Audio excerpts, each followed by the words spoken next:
और टेट्रापोडा शुरू कर रहे हैं हम। तो टेट्रापोडा जो होते हैं उनमें जनरली देखा जाए तो सभी स्थलीय हैं और चलने फिरने के लिए उसमें 2 जोड़ी पैर होते हैं। त्वचा जो होती कॉर्निफाइड होती है, मतलब अलग अलग भागों में बटी होती है। हृदय जो होता है वो 3 कक्षीय या 4 कक्षीय होता है और रुधिर जो होता है उसका दोहरा परिवहन होता है, आने और जाने का काम दोनों ही होता है। बाह्य कर्ण जो होते हैं वो उपस्थित या अनुपस्थित होते हैं, किसी में होंगे और किसी में नहीं होंगे। तो ये भी 4 भागों में बटे हुए हैं, जिसमें एम्फीबिया आता है।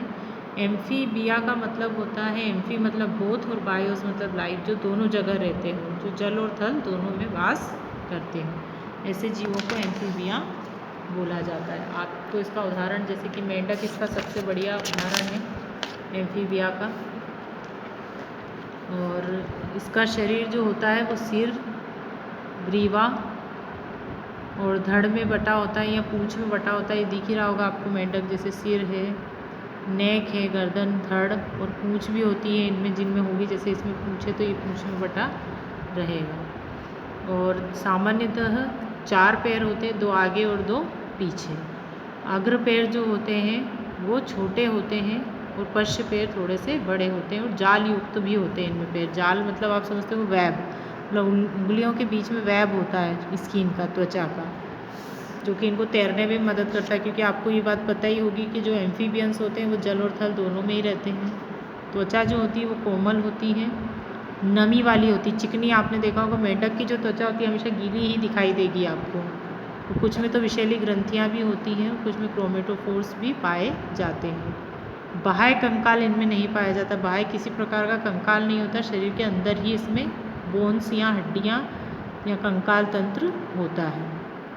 कैरोटी, कैरोटी मतलब स्कल। अब यहाँ से आप देखो, कैरोटी का मतलब होता है ये वाला भाग, जिसको स्कल बोलते हैं हम, खोपड़ी भी बोला जाता है। डाइकॉन्डाइलिक होती है, जिसमें नोटोकॉर्ड अस्थायी, कशेरुकाओं की संख्या अनिश्चित होती है। यहाँ से लेकर यहाँ तक जो होती है कशेरुका पाई जाती है।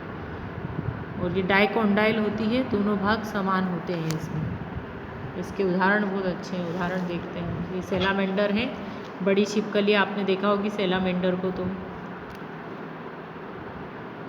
जो बहुत लंबी सी जीवान निकालती है, टेल है इसकी और ये ट्रंक है। ये मेंढक है, राना इंडियन फ्रॉग जो होता है अपने यहाँ जो मिलता है, थोड़ा सा ब्राउन भूरा कीचड़ जैसे कलर का होता है।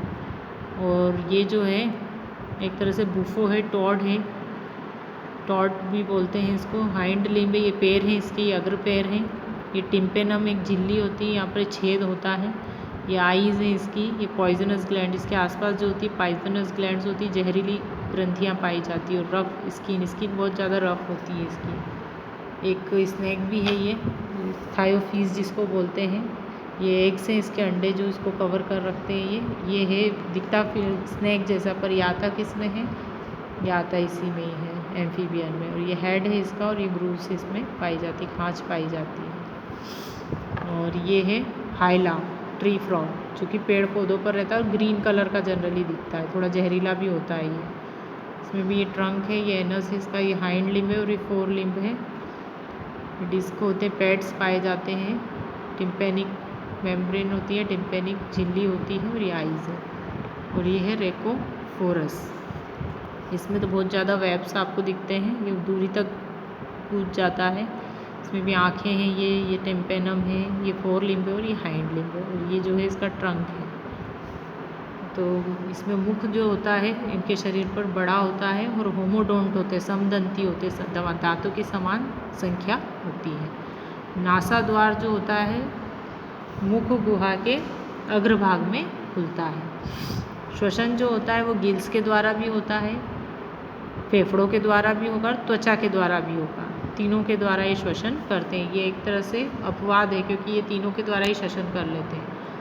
लार्वा में श्वसन हेतु बाह्य लोम होते हैं, जो जलीय सदस्यों में आजीवन बने रहते हैं। इनके मेंढक जो होता है उसमें लार्वा अवस्था पाई जाती है, तो लार्वा अवस्था में ही गिल्स जो होते हैं पाए जाते हैं, जो हमेशा ही बने रहते हैं, फिर ख़त्म नहीं होते हैं। हृदय जो होता है अगर 4 कोष्ठी है और अगर 3 कोष्ठी है तो 2 आलिंद और 1 निलय होता है इसमें। हमारे हृदय की हम बात करें तो 2 आलिंद और 2 निलय होते हैं। और रुधिराणु मतलब कि इनके ब्लड में केंद्रक पाए जाते हैं।